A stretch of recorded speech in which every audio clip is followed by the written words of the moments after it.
Hello friends, पिछले session में हमने मेमोरी की जानकारी ली थी, लेकिन मेमोरी से जुड़े हुए दो इंपॉर्टेंट कॉन्सेप्ट वर्चुअल मेमोरी और कैश मेमोरी, इसको जानना बड़ा जरूरी है। कई बार इससे रिलेटेड क्वेश्चंस पूछे जाते हैं, ना केवल एग्जाम्स में बल्कि आप किसी इंटरव्यू को अटेंड करने जाएं तो भी। तो ये सेशन में जानकारी लेते हैं वर्चुअल मेमोरी और कैश मेमोरी के बारे में। वर्चुअल मेमोरी क्या है? Basically virtual memory operating system का ही एक पार्ट है, वो ही इस वर्चुअल मेमोरी को क्रिएट करेगा, लेकिन आपकी हार्ड डिस्क पे। Virtual memory basically main memory की कैपेसिटी को इंक्रीज करता है, यानी कि रैम की कैपेसिटी को इंक्रीज करेगा।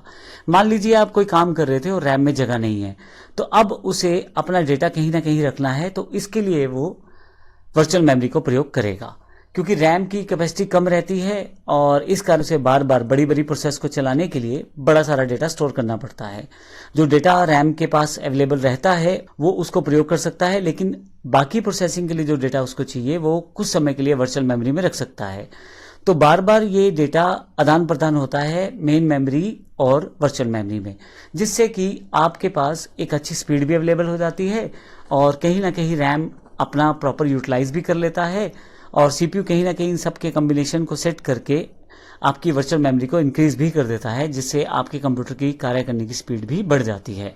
तो इसका अर्थ ये हुआ कि रैम को अगर किसी प्रोग्राम को चलाने में कैपेसिटी कम पड़ रही है तो फिर उस समय वो वर्चुअल मेमोरी का यूज कर लेगा, और वर्चुअल मेमोरी को आप डिसाइड कर सकते हैं अपने कंप्यूटर के ऑपरेटिंग सिस्टम के द्वारा। इसी तरह से दूसरा कॉन्सेप्ट है cache memory. Exactly cache memory क्या है?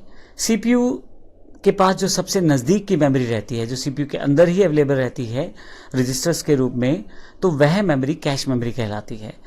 इसे सीपीयू मेमोरी भी कहते हैं। सीपीयू को जब डेटा सर्च करना है तो सबसे पहले वो इस डेटा को कैश मेमोरी में ही सर्च करेगा, और अगर किसी कारण से उसको कैश मेमोरी में डेटा नहीं मिलता है तो वह फिर रैम में सर्च करेगा, और अगर उसे रैम में भी वो डेटा नहीं मिलता है तो फिर वर्चुअल मेमोरी में उसे सर्च किया जाएगा या हार्ड डिस्क में उसे ढूंढा जाएगा।